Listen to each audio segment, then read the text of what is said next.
বৈষম্য বিরোধী ছাত্র আন্দোলনে গণহত্যার দায়ে জড়িতদের দ্রুত বিচার ট্রাইব্যুনালে বিচার করা হবে বলে জানিয়েছেন তথ্য সম্প্রচার এবং ডাক টেলিযোগাযোগ ও তথ্য প্রযুক্তি উপদেষ্টা নাহিদ ইসলাম। আরও জানছেন আরাফাত ইসলাম শুভ।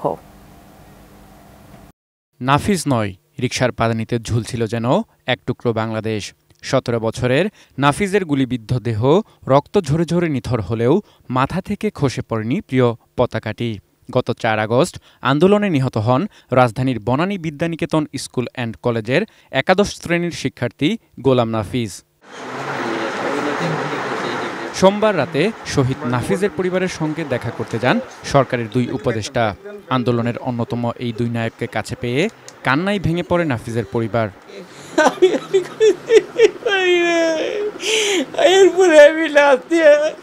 আমার ছেলে লাস্টে আমি কাঁদু করে কোমরে নিতে রাতে শুয়াই। এর থেকে একটা পিতার কত কষ্ট, কত জ্বালা, কত যন্ত্রণা সেই বুঝে। আমি আর বুঝি না। আমি আল্লাহরে খালি বলি যে আল্লাহ আমার এই তৌফিক দাও, আমি স্বাভাবিক, আমি যাতে মাথার আমার ঠিক থাকে, আমি যেন শক্তি মতে কাজ করতে পারি, আমার ছেলের জন্য আমি দোয়া করতে পারি। আমার ছেলে তো কোনো ছাত্র, 16 বছর বয়স।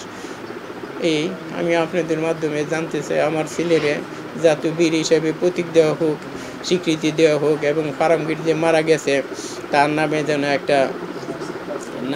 একটা গুলচক্করে একটা নাম, গোলাম নাফিজ নামের চক্কর দেওয়া হোক। এটিও আমি আপনাদের কাছে দেশবাসীকে মনে করেন আমার ইচ্ছা। হত্যাকারীদের বিচার চাই।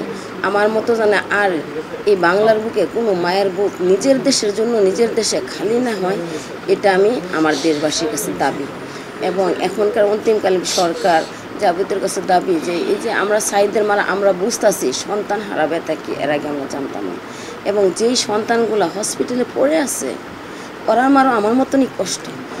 আমি চাইব বাংলার সকলের কাছে তারা যেন ওই হসপিটালের বাচ্চাগুলোকে চিকিৎসা করে সুস্থ করে ওদের মায়ের বুকে ফিরিয়ে দেয়। তথ্য ও সম্প্রচার এবং আইসিটি মন্ত্রণালয়ের উপদেষ্টা নাহিদ ইসলাম বলেন, শেখ হাসিনা সহ পলাতক সবাইকে ফিরিয়ে এনে বিচার করা হবে। আমরা যাতে নাফিজের এই যে আত্মত্যাগ সেটাকে কখনো না ভুলি। শহীদের এই রক্তের প্রতি আমরা প্রতিশ্রুতিবদ্ধ এবং আমরা নাফিজের পরিবারের সাথে সবসময় থাকব। এবং এই হত্যাযজ্ঞের সাথে যারা জড়িত, এই গণহত্যার সাথে যারা জড়িত, অবশ্যই তাদের বিচার হবে বাংলার মাটিতে। অলরেডি বিভিন্ন যারা এটার সাথে জড়িত আওয়ামী লীগের বিভিন্ন নেতাদের গ্রেফতার প্রক্রিয়া শুরু হয়েছে। খুবই দ্রুত সময়ের মধ্যে যারা দেশে পালিয়ে আছে বিভিন্ন জায়গায় তাদেরকে গ্রেফতার করা হবে। এবং যিনি হুকুমের আসামি, এই রক্তপিপাসু শেখ হাসিনা যিনি এখন পালিয়ে আছে, তাকেও বাংলাদেশের মাটিতে এনে বিচারের আওতায় আনা হবে।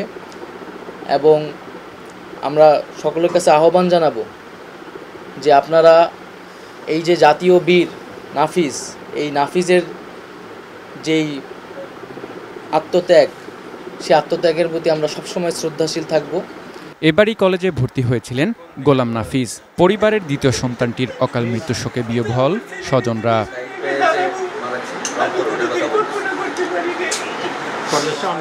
আরাফাত ইসলাম শুভ, এটি নিউজ, ঢাকা।